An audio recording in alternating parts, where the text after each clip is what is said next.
Las economías de escala, cuando 1 más 1 es más o menos que 2. Hola, bienvenidos.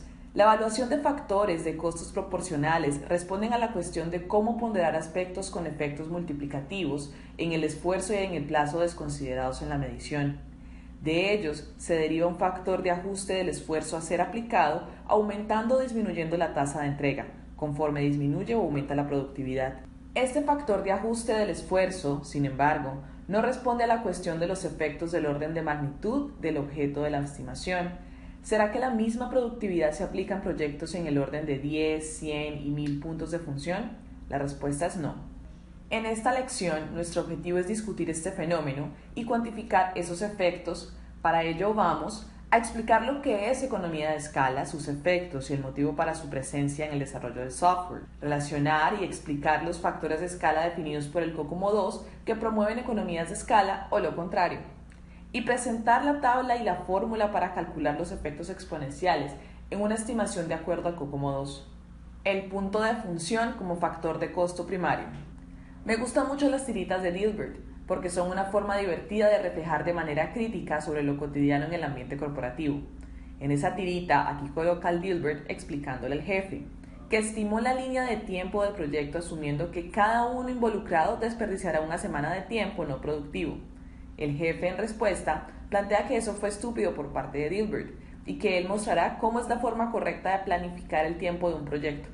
Al programar la reunión para ese fin, junto a la secretaria del jefe, Dilbert recibe la noticia de que el jefe solo estará disponible en una semana. El aumento de los tiempos de espera en la sincronización de actividades en la medida que proyectos mayores exigen y permiten equipos mayores actuando concomitadamente debe ser considerado como un factor de escala y el COCOMO 2 también lo considera en su formulación.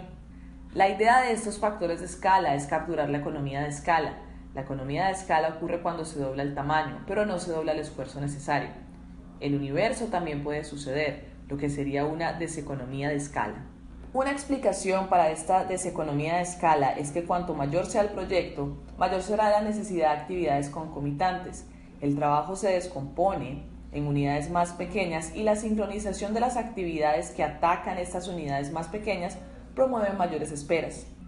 Otra explicación proviene de la mayor cantidad de personas movilizadas en proyectos de mayor porte.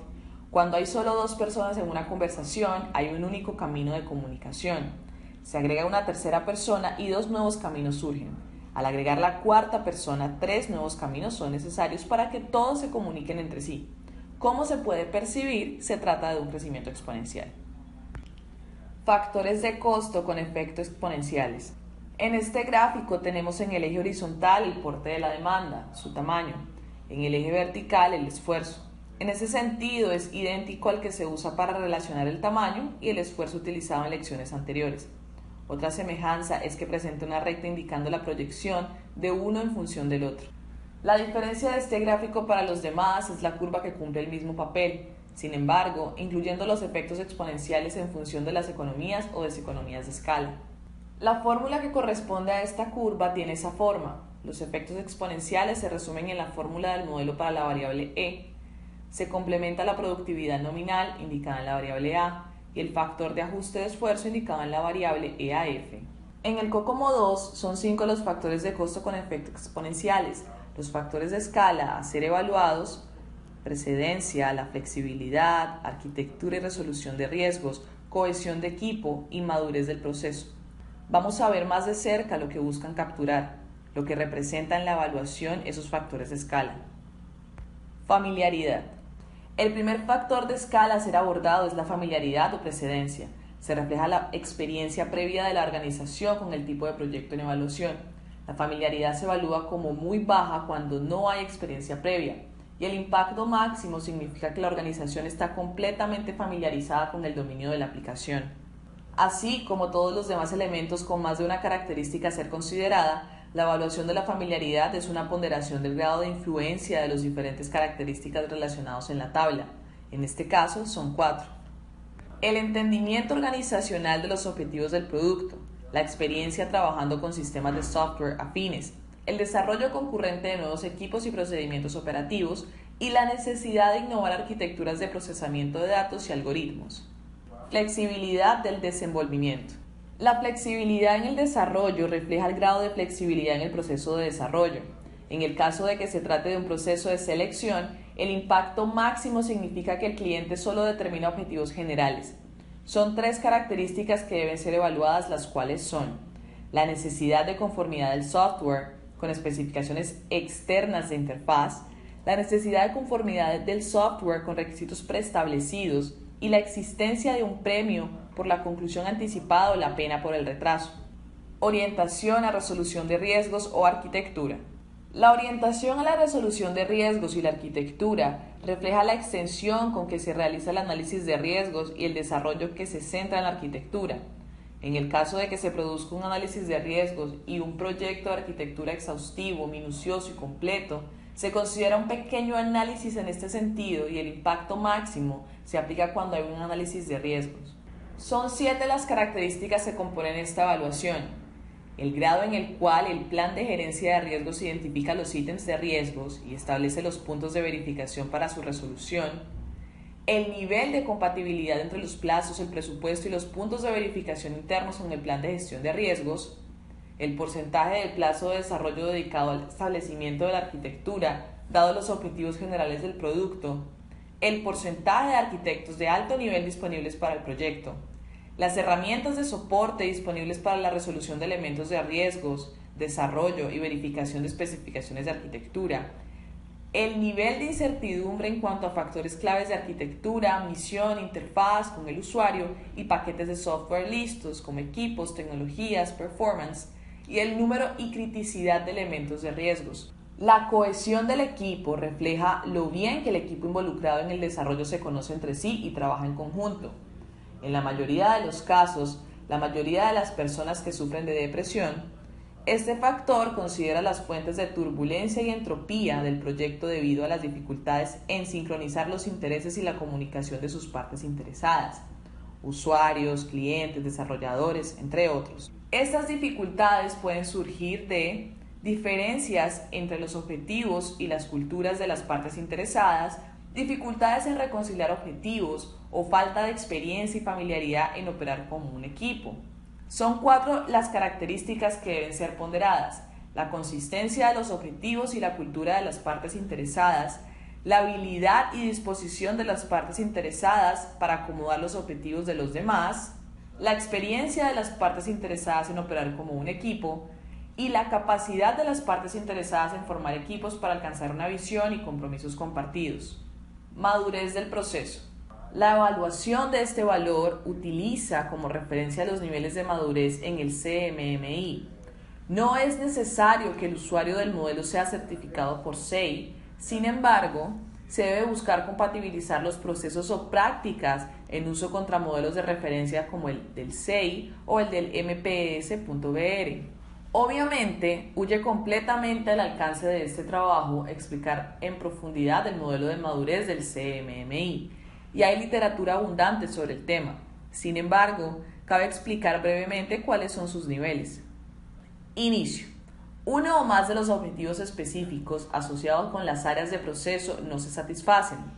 Administrado. Los objetivos asociados con las áreas de proceso se satisfacen y el alcance del trabajo a realizar es explícitamente determinado y comunicado a los miembros del equipo para todos los procesos. Definido. Los objetivos asociados con las áreas de proceso son atendidos y hay políticas organizativas establecidas que definen cuándo cada proceso debería ser utilizado.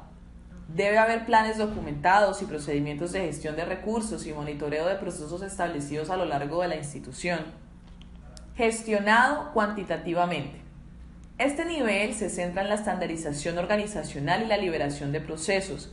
Cada proyecto en una organización tiene un proceso administrado que se adapta a partir de un conjunto definido de procesos de organización. Los activos y métricas de procesos se deben recopilar y utilizar para futuras mejoras en el proceso. En optimización. En este nivel hay una responsabilidad organizacional para el uso de los modelos estadísticos y otros métodos cuantitativos para controlar subprocesos. Es decir, métricas recolectadas de procesos y productos deben ser usados en la gerencia de procesos. Observe que la explicación utilizada en términos área de procesos, este término corresponde a una categoría que cubre una especialidad en moldes análogos al de una disciplina. Por ejemplo, Las áreas de proceso cuyos objetivos deben ser satisfechos para el nivel de madurez administrado, CCMI, nivel 2, son gerencia de requisitos, planificación del proyecto, acompañamiento y control del proyecto, gestión de acuerdo al proveedor, medición y análisis, garantía de la calidad de proceso y producto y gestión de la configuración. Cálculo del valor del factor de escala E. Una vez concluida la evaluación del caso de estimación en relación a la mayor o menor presencia de los factores de costo con efectos exponenciales, el siguiente paso es calcular el componente exponencial para su aplicación en el modelo de estimaciones. En esta fórmula está destacado como variable E. Lo más laborioso es evaluar los factores de costo con efectos exponenciales conforme a su mayor o menor presencia en el objeto de la estimación. En posesión de esa evaluación se utiliza la tabla de referencia donde hay un valor correspondiente a cada nivel de influencia evaluado para cada factor de escala. Los efectos exponenciales se calculan a partir de la suma de los valores de referencia seleccionados para cada factor de escala. Por ejemplo, si consideramos que la evaluación de todos los factores es nominal, la suma de los valores de referencia resulta que es 18,87. La constante B refleja la línea de la base en la organización. La calibración por defecto es de 0,91. Valores menores que 1 indican economías de escala, mayores que 1 deseconomías. Por lo tanto, usando la calibración estándar del modelo, el componente exponencial E se calcula en 1,0987, es decir, apunta a deseconomías de escala. Los proyectos más pequeños son más productivos que proyectos más grandes. Análisis. Cuando se utilizan modelos con simples relaciones lineales, donde el esfuerzo es estimado aplicando una tasa de entrega a medida o aproximación del tamaño, es necesario considerar el propio porte del proyecto como un criterio de clasificación en la búsqueda de una tasa de entrega compatible, en los mismos modelos que se hace con el lenguaje de programación. Es decir, para estimar un desarrollo de 100 puntos de función se utilizaría una tasa de entrega diferente a la utilizada para un proyecto de 1000 puntos de función. El modelo disminuye la subjetividad en el proceso y provee orientación sobre cuáles son los factores que promueven esas diferencias en lo que se refiere al porte, así como el impacto relativo a cada uno. Como en el caso anterior, el uso adecuado del modelo exige que se calibre la línea de base de los efectos exponenciales con el contexto en el que el modelo será utilizado. No se recomienda utilizar la calibración estándar de 0,91. Gracias por tu atención, diviértete con los ejercicios y cuéntanos lo que necesites. Gracias.